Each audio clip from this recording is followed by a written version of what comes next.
आदर्श माझे बाबा, आदर्श माझी माय. आदर्श माझे बाबा, आदर्श माझी माय. पाठी त्यांची प्रेरणा, टाकी तो पुढं पाय. आदर्श माझे बाबा, आदर्श माझी माय. पाठी त्यांची प्रेरणा, टाकी तो पुढं पाय. बाबा माझा थोर, अरे बाबा माझा थोर, जणू शिवबाचा सरदार. अरे बाबा माझा थोर, जणू शिवबाचा सरदार. म्हणती पोरा होर, रायतेचा तू आधार. आदर्श माझे बाबा, आदर्श माझी माय.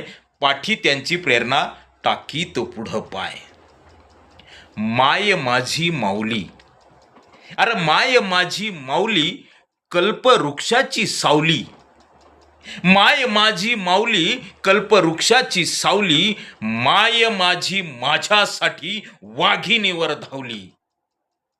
आदर्श माझे बाबा, आदर्श माझी माय. पाठी त्यांची प्रेरणा, टाकी तो पुढं पाय. मित्रांनो, ही व्याख्या आहे, हा स्वभाव आहे आपल्या आईवडिलांचा. आईवडील माझे असो वया आईवडील तुमचे असो, त्यांचा स्वभाव असाच असतो. कुठल्या बापाने कधी कुठल्या मुलाला चुकीचं सांगितलं? कुठल्या आईने कधी कुठल्या मुलाच्या सुरक्षेसंदर्भात, प्रेमासंदर्भात कधी तडजोड केली? नाही ना. मग असे असतात आपले आईवडील. त्यात मी माझ्या आईबाबांचा स्वभाव सांगतो. माझे बाबा, माझे वडील यांचा स्वभाव आहे आदर्श माझा बाबा, आदर्श माझी माय. पाठी त्यांची प्रेरणा, टाकी तो पुढं पाय. त्यांचा आशीर्वाद आहे, त्यांची प्रेरणा आहे पाठीशी, म्हणूनच मी पुढं पाय टाकतोय. अन्यथा त्यांच्या प्रेरणेशिवाय, त्यांच्या पाठिंबाशिवाय किंवा त्यांच्या आशीर्वादाशिवाय मी एक पाऊलसुद्धा पुढं टाकू शकत नाही. कारण या भूतलावर आणणारे, या भूतलावर मला उभं करणारे, या भूतलावर मला चालायला शिकवणारे आणि या जगाची ओळख करून देणारे माझे आई बाबाच आहेत. माझ्या बापाने एक गोष्ट मला शिकवली.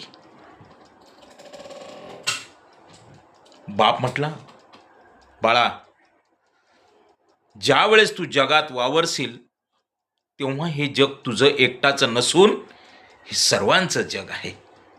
या जगात तू एक आहेस. तू स्वतःसाठी करत असताना जगासाठी करत चल. अरे जग सुखी असेल तर तू एकटा दुखी कसा असेल? हे माझ्या बाबाचे विचार. रयतेच्या पाठीशी उभा राहा. जसं शिवबांचा सरदार, त्याला स्वतःची कधीच काळजी नाही, तो कायम रयतेच्या रक्षणासाठी उभा राहिला. त्याच पद्धतीने माझ्या बाबाने सांगितलं की तू रयतेच्या पाठीशी उभा राहा, रयतेसाठी काम कर.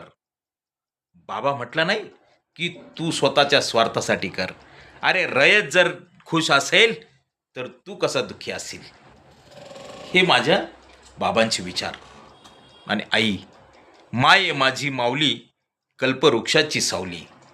कल्पवृक्ष तुम्हाला माहीतच असेल. ते असं वृक्ष की ज्या झाडाखाली आपण बसलो आणि आपण कल्पना केली की मला या ठिकाणी छान असं जेवण यायला पाहिजे, तर त्या कल्पना केल्या तुमच्या हातात जेवण येतं. या ठिकाणी छान अशी सावली आहे, मला एक गादी यायला पाहिजे, कल्पना केल्या त्या ठिकाणी गादी येते. हे जसं तुमच्या मनोकामना त्या कल्पवृक्षाच्या झाडाखाली पूर्ण होतात, त्याच पद्धतीने तुमची आईसुद्धा आहे. आजपर्यंत आठवा, विचार करा, कुठली गोष्ट तुम्ही आईला मागितली आणि आईने ती पूर्ण केली नाही.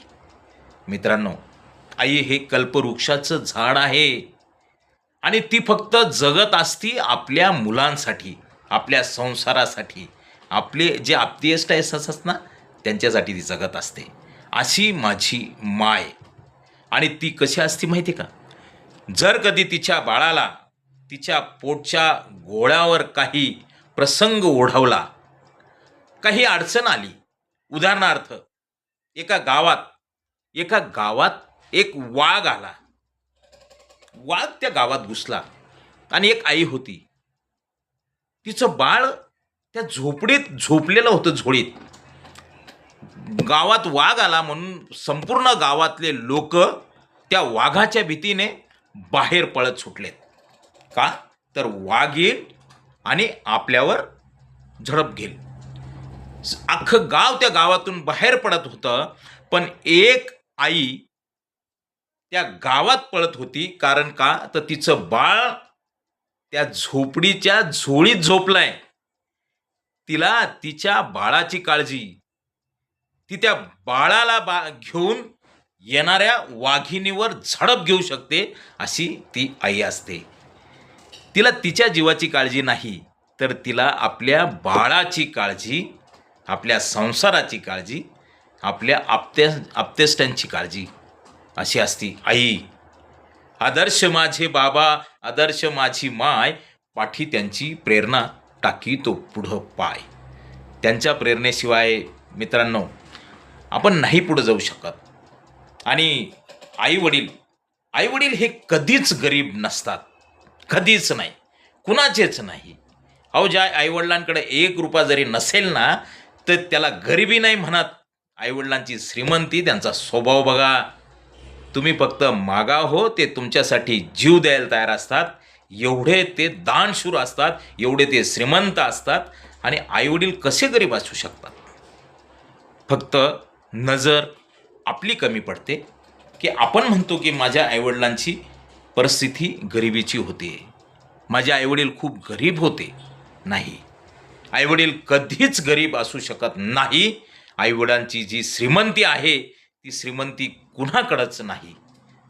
मित्रांनो, हे माझे आईवडिलांविषयीचे 2 शब्द, हे माझे विचार आणि हे जे काव्य आहे हे माझं स्वतःचं आहे.